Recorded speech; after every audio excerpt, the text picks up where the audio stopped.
তো সবাই কেমন আছেন? আসসালামু আলাইকুম। আমি আপনাদের সাথে আমার একটা সন্ধ্যার ভিডিও শেয়ার করতে আসলাম। তো আমি বগুড়ার বেটিসোল। আপনারা কে কোন জায়গা থেকে আমার ভিডিও দেখেন অবশ্যই কিন্তু কমেন্ট করে বলে যাবেন। তা আমি কিভাবে মুড়ি মাখাই সেটা আপনাদের সাথে শেয়ার করি। দেখেন, আজকের মুড়ি মাখা খুব সুস্বাদু হয়েছিল, যে বলার মতো না। আমি যে এখন ভয়েস দিচ্ছি আমার জিভেই জল আসতেছে খাওয়ার জন্যে। তো শুরুতে পেঁয়াজ মরিচ সামান্য একটু লবণ দিছিলাম, দিয়ে ওটা মাখে নিছিলাম। তারপর আমাদের এটকার বাজারের পেঁয়াজি আনছিল, সেই পেঁয়াজি দিছিলাম একটু, সেই স্বাদ পেঁয়াজি। আমার তো খুব ভালো লাগে পেঁয়াজি। তারপর দিছিলাম বুট, ছোলা বুট দিছিলাম।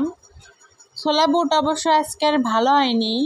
আমাদের যে দোকানের থেকে বুট নিয়ে আসে ওই দোকান বন্ধ ছিল, এই জন্য অন্য দোকানের থেকে নিয়ে আসছে। তারপরেও কি করবো, কিছু করার নাই, তাও দিছি। কারণ মুড়ি মাখা খাওয়ার ইচ্ছা হচ্ছে, কি আর করবো।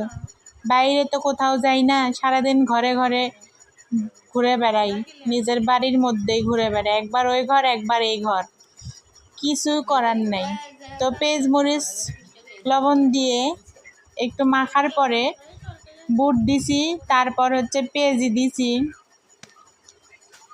আমার মনে আছিল না যে ঘরের চানাচুর নেই, খালি মুড়ি আছে। পরে মুড়ি মাখার অর্ধেক পরে, মাখার হয়ে যাওয়ার অর্ধেক পরে মনে হচ্ছে কে রে, আমি তো চানাচুরই দিইনি।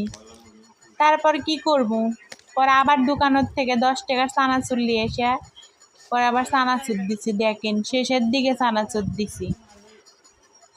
তবে মুড়ি মাখা খাইতে কিন্তু খুব স্বাদও ছিল, খুব স্বাদ, যে কোয়ার মতো লয়। আর কালারটাও দেখেন খুব ভালো আসছিল কালারটা। তো মুড়ি দিলাম, এখন আস্তে আস্তে মাখতেছি। এর মধ্যে আপনাদের কাছে একটা কথা বলি, প্লিজ ভাই এবং বোনেরা, আমার চ্যানেলটা কিন্তু অবশ্যই সাবস্ক্রাইব করে যাবেন। আমি আমার অনেক স্বপ্ন এখনো পূরণ করতে পারিনি। ইনশাল্লাহ আপনাদের দ্বারাই যদি আমার কিছু স্বপ্ন পূরণ করতে পারি তাহলে আমার জন্য খুব ভালো হবে। সবাই ভালো থাকবেন, সুস্থ থাকবেন। আল্লাহ হাফেজ।